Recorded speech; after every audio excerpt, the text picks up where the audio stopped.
The Jesse Miller Show. All right, let's hear some questions from the chat room. First one is, what rail FF are you guys using? What rail follow focus are we using? All right, perfectly good question. This comes from Croziel. This is the exact same follow focus that I use on my F900, that I use on my HDX 900, and that I use on my EX3s. One important feature is this little band right here. You see this guy? The Canon lens that we have, it's a 16 to 35. It's not really geared for follow focus. People expect you to shoot photographs with it. It's just the cowboys of video production that are really making good video with. And in order to make that happen, you've got to wrap this geared band around the lens, which allows your follow focus to connect to it. So it's a Croziel Studio follow focus. Any of the Croziel follow foci will work.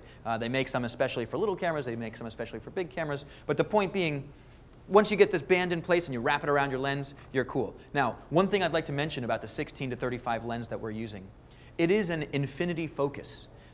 So there's only there's about 90 degrees of the circle that's actually active in changing the focus.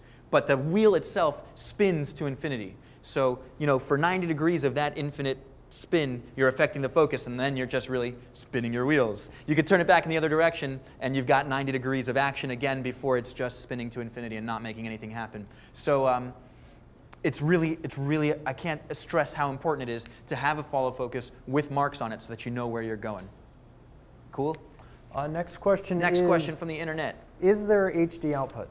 Is there HD output? A fantastic question. One that baffles me, because before all my audience showed up, I had a live output while I was recording in 1080 60i on this monitor, full frame. And then that got me really excited because I thought it was only standard definition. Then as soon as my audience fills up, as soon as the cameras turn on, I'm like, guys, I found a live HD output. Boom, can't get it back anymore. So that's going to take a little more research, but yes and no. Okay, and and also, have you ever heard of any issues with the camera overheating? Yes, I have heard of issues with the camera overheating. That's something I want to discuss with you. The camera comes default setting. Let's plug this back in so we see what I'm talking about. With an auto off switch. So single lens reflex. We're getting back to that again.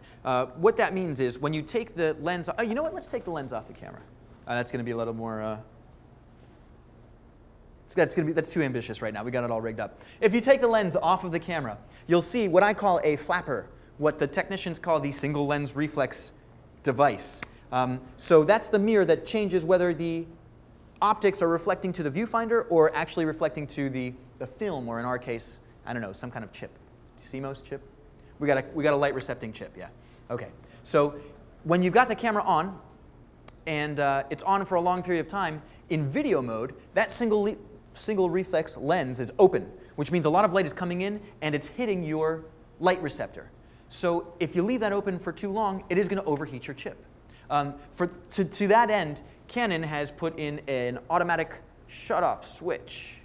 So auto power off, right here. And the default setting is 1 minute.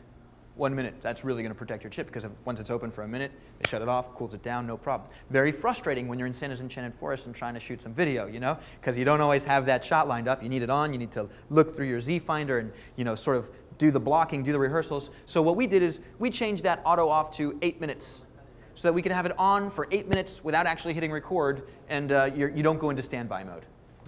That's a little dangerous for the chip. You might have it overheat. There are three other options here: 15, 30 minutes, and off. Never auto power off. These are the guys that are going to run into trouble. These are the guys that are going to be frying their chips. Okay. How many minutes can the CF cards hold? How many minutes can the CF cards hold? All right, I'm going to answer that question after this next joke.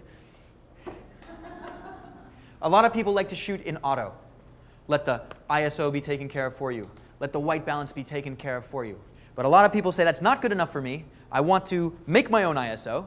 I want to make my own white balance, and I want to know how to do that. Well, there's only one way to do that, and it's to shoot in manual.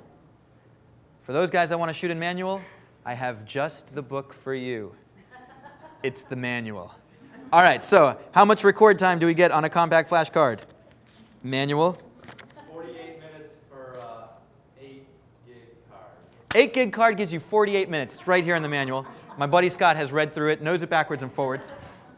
If you have any further questions and you're shooting in manual and you don't want to read the manual, although that's frustrating, we're happy to answer questions. Scott already knows them by heart. Call up and ask for Scott. All right. What else have we got? All right, one last question. ProRes is best over XD Cam, or is that a preference? ProRes and XD Cam as your editing codec is exclusively a preference. A lot of people like ProRes because it's 422, whereas XD Cam is 420. But once you've recorded to your EX cards, it's recorded in 420. Even if you try to convert it to ProRes, you're not recovering any information that's already been compressed away.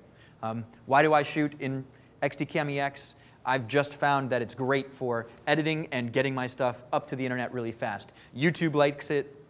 Final Cut Pro likes it. YouTube also likes ProRes. Don't get me wrong, but it's a preference. The answer is preference.